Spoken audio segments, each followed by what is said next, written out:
wake that ass up. Early in the morning. The Breakfast Club. All right. Morning, everybody. It's DJ NV, Jess Hilarious, Charlamagne the Guy. We are the Breakfast Club. Let's get in some front page news. Start off with some quick sports. The Final Four, Auburn, Florida, Duke, and Houston. Who y'all got if y'all watch, huh? So, ladies, South Carolina Gamecocks. We in the Final Four, okay? Drop on the clues bombs for us. All right? Lady Gamecocks, baby. Don Staley in the game. That's who I got. All right. Now, also in the NBA, 5 players, 2 coaches ejected after the Pistons and the Timberwolves brawl. Did you see that fight? I seen that fight. Can you really call it a fight if nobody got punched? There was a lot of shoving. It was still a lot going on. It looked like a lot going on. It was. Yeah. Just one of them fights you see at a family reunion. You be like, man, if y'all don't sit y'all ass down and go back and eat. Yeah. What's up, Morgan? Hey, y'all. Hey, happy Monday. How y'all feeling? Good? Yes. Blessed, black, and highly favored. Yes, girl. All right. Yeah. Love it. All right. So let's get into it. So President Trump is considering the possibility of a third term, and he's not joking. So during a phone call with NBC News, Trump was asked about joking multiple times about serving 3 times, to which he replied it wasn't a joke, while also claiming that he has the highest poll numbers of any Republican in the last 100 years. That's false, by the way. He went on to add that there are methods for making it happen, that third term, and said that a lot of his allies want him to, but he tells them there is a long way to go. And as it is very early in his administration, serving 3 terms as a president is prohibited currently by the Constitution under the 22nd Amendment. What do you guys think about that? Trump, a third term? Oh, no. You know, I saw folks yesterday saying that's good. If they want to play that game, then tap Obama in. Let me tell you idiots something, okay? If Donald Trump runs for a third term, then trust when I tell you whoever he runs against is just for show. The fight would already be fixed. Free and fair elections are a thing of the past. Straight authoritarian government if he runs for a third term. Knock it off. Yeah, he literally said that we won't have to vote again. Like, we will never have to vote again. That's so crazy. Everybody's like, oh, Obama can run again then. It would be all for show. Yeah, if he gets the third term, he's going to get the third, the fourth, the fifth, the sixth, the seventh. The fight would be fixed. Authoritarian government. That's it. All right, so let's switch gears real quick. Back to the group chat drama. Atlantic journalist Jeffrey Goldberg, well, he's now speaking out against the claims that National Security Advisor Mike Waltz made in the aftermath of the leak of the military attack plans in Yemen. Now, speaking to NBC's Meet the Press, Goldberg contradicted Waltz's claims that the two have never met before. Remember, Mike Waltz was like, yeah, I don't know how he got in the chat, and I've never met him. I don't talk to him. Well, Jeffrey Goldberg said that's not the case. Let's take a listen to his comments. He's telling everyone that he's never met me or spoken to me. That's simply not true. I understand why he's doing it. But, you know, this has become a somewhat farcical situation. There's no subterfuge here. My number was in his phone. He mistakenly added me to the group chat. There we go. Don't deny me, boo. You gonna claim me. All right. Don't act like you don't know me. Okay. So Goldberg went into detail, and he says he doesn't know Waltz, only saying that the number was in his phone, and the National Security Advisor likely added him to the group chat discussing military plans, of course, by accident. We know that. Goldberg went on to say he's not worried about the Trump administration targeting him with legal action.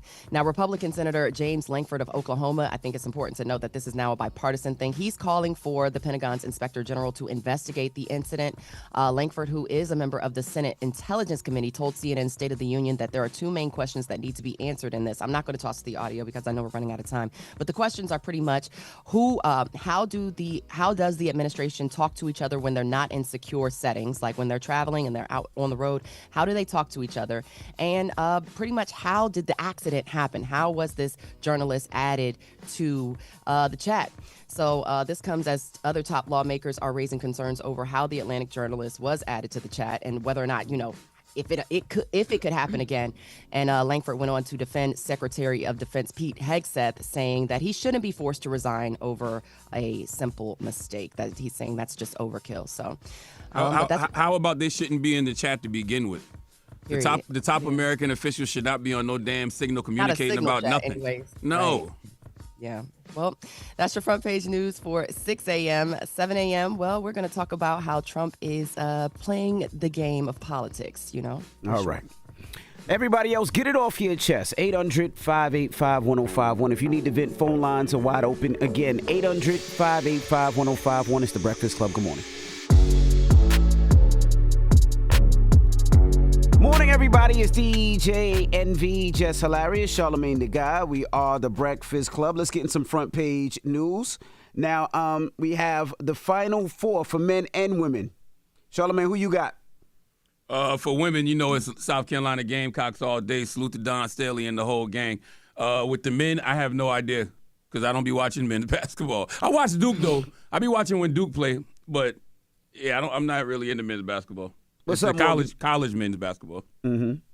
Yeah, Envy. So, March Madness is still underway, and for only the second time in NCAA tournament history, all 4 number 1 seeds are advancing to the Final Four.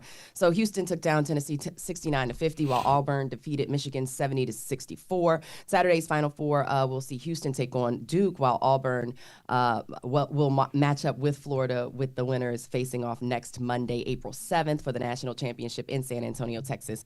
And for the only other time all 4 number 1 seeds advanced to the Final Four was in 2008. I believe the Jayhawks won at that time around. Kansas Jayhawks. Yeah, okay. So somebody's brackets is good because I know somebody done put one is going to win 1-1-1-1-1. So I know somebody's brackets is okay. I'm going to just pick the 1 seed. That's right. And the women's Final Four isn't set yet. It'll be set after tonight. After tonight, that's right. Yeah, the Elite 8. Love that. All right, so let's move on. Speaking of playing the game, well, President Trump is pulling New York Congresswoman Elise Stefanik's nomination for U.S. ambassador to the UN. Trump said it's essential that Stefanik stays in the House of Representatives in Congress because they need every seat they can get. Let's hear those comments from President Trump. Will you mind staying in Congress? Because we don't want to take any chances. And it's as simple as that. It's basic politics. A very highly rated person, you know, she was a real leader. And she will be again. I spoke with Mike Johnson. They're going to put her in a high leadership position.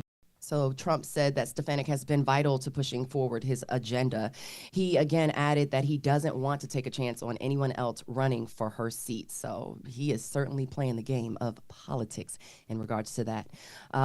In international affairs, Vice President J.D. Vance, well, he was in Greenland over the weekend, right? So he spoke to those stationed in Greenland, and he said that they are vital to alerting the U.S. if an attack is on the way. Speaking from the Space Force base on the Arctic island, Vance said European allies are not keeping up with other nations like China, and as a result, Greenland is less secure. He also bragged about the work that the U.S. is doing in the Arctic region. Let's hear more from Vice President J.D. Vance. We're thrilled to be here because the mission that you guys do is so important for the United States. It's important for our national security. We know that Russia and China and other nations are taking an extraordinary interest in Arctic passageways and Arctic naval routes. And America is leading in the Arctic because we know that if America doesn't, other nations will fill the gap where we fall behind. So Vice President Vance said there needs to be more of an investment to strengthen the Danish territory and added that Denmark hasn't done enough to preserve security. Of course, this comes as President Trump doubled down on his goal to so-called take control of Greenland. Trump is on a mission to get some extra states, I believe. So, yeah. Speaking of President Trump, he says next month, i.e. tomorrow, will be very special. He made the comments from the White House. Trump said that that's the day the U.S. tariffs are set to take effect against Canada, Mexico, China, and the European Union, April 2nd, specifically as the date he's talking about. Trump called the date Liberation Day, claiming it will undo decades of those powers taking advantage of the U.S. when it comes to trade. Let's hear more from Trump. We have Liberation Day, as you know, on April 2nd. Many countries have taken advantage of us, the likes of which nobody even thought was possible for many, many decades, And, that has to stop. So President Trump says the U.S. has been on the losing end of trade across the globe. And he says some countries have admitted to taking advantage of the U.S., although he didn't mention which countries made that admittance to him. Trump he added the tariffs are only meant to bring manufacturing jobs back to the U.S. Tariffs are set to go in effect, you guys, April 2nd. What do you guys think? Are you ready for it? We got auto tariffs. We got tariffs Mexico, China, Canada, and the European Union, and possibly also Russia. But that's a whole nother story, and I'm not going to get too much into that. But Tariff Tuesday, or it'll be on Wednesday. Sorry, April. Are you ready? Nah, no, I'm not. It's giving hunker down, save your coin, get into the barter system, get into some community stuff. It's giving, but you might as well call it Tariff Tuesday because Taco Tuesday gonna be canceled because ain't nobody gonna be able to afford no damn taco. Yeah. I'm wondering if he didn't roll it out on Tuesday, the April 1st, because it was, that would have just been an April Fool's joke, right? I mean, yeah.